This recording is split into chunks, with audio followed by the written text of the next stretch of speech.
5 اگست کو تحریک انصاف کے چیئرمین عمران خان کو اسلام آباد کی ضلعی عدالت نے توشخانہ کیس کے سلسلے میں 3 سال قید اور 5 سال نااہلی کی سزا سنائی۔ ایڈیشنل سیشن جج ہمایون دلاور نے فیصلہ سناتے ہوئے کہا کہ توشخانہ کیس میں عمران خان کے خلاف الزامات ثابت ہوتے ہیں، جس کی بنیاد پر عمران خان کو سزا سنائی جاتی ہے۔ عمران خان کو گرفتاری کے بعد اٹک جیل منتقل کیا گیا اور آج بھی وہ اٹک جیل میں قید ہے، لیکن 2 دن پہلے جب سپریم کورٹ میں چیئرمین تحریک انصاف عمران خان کی سزا معطلی اور ضمانت کی درخواست پر سماعت ہوئی تو chief justice supreme court Umar Ata Bandial نے سیشن کورٹ کے فیصلے کو انصاف کے تقاضوں کے خلاف قرار دیتے ہوئے ریمارکس دیے کہ سیشن کورٹ کے فیصلے میں نقائص موجود ہیں۔ چیف جسٹس نے اسلام آباد ہائی کورٹ کو ہدایت کی کہ وہ اس معاملے کو دیکھے اور فیصلہ جاری کرے، اور اگر اسلام آباد ہائی کورٹ فیصلہ جاری نہیں کرتی تو پھر سپریم کورٹ خود اس کیس کو دیکھے گی۔ سپریم کورٹ کے حالیہ سماعت کے بعد بظاہر عمران خان جلد جیل کی سلاخوں سے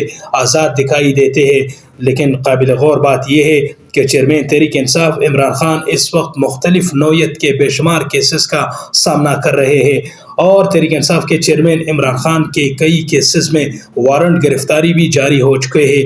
عمران خان کی لیگل ٹیم کی کوشش ہے کہ وہ سپریم کورٹ کے ذریعے عمران خان کو کسی بھی کیس میں گرفتاری سے روکے، لیکن کیا یہ ممکن ہے؟ ماہرین کے نزدیک عمران خان کو اس وقت صرف سپریم کورٹ سے ہی ریلیف مل سکتی ہے، اور اگر سپریم کورٹ حکومت کو مزید کیسز میں عمران خان کی گرفتاری سے روکتی ہے تو یہ چند دنوں یا چند ہفتوں کے لیے ممکن ہے۔ ماہرین کے نزدیک اگر کسی سزا کی مدت کم ہو تو ضمانت ملنا قدرے آسان ہوتا ہے، لیکن اس وقت عمران خان کا جیل سے باہر آنا مشکل ہے، کیونکہ FIA اٹک جیل میں ان کی گرفتاری ڈال کر عمران خان کو پہلے ہی شامل تفتیش کر چکی ہے۔ یاد رہے کہ 9 مئی کو جلاؤ گراؤ اور سائفر گمشدگی کے دونوں کیسز میں عمران خان کو اٹک جیل میں ہی شامل تفتیش کر لیا گیا ہے، اور کئی کیسز میں عمران خان کی درخواست ضمانت منسوخ ہو چکی ہے، لیکن عمران خان کے وکلاء کی ٹیم میں شامل بیرسٹر گوہر خان کو امید ہے کہ اسلام آباد ہائی کورٹ عمران خان کے حق میں فیصلہ دے گی۔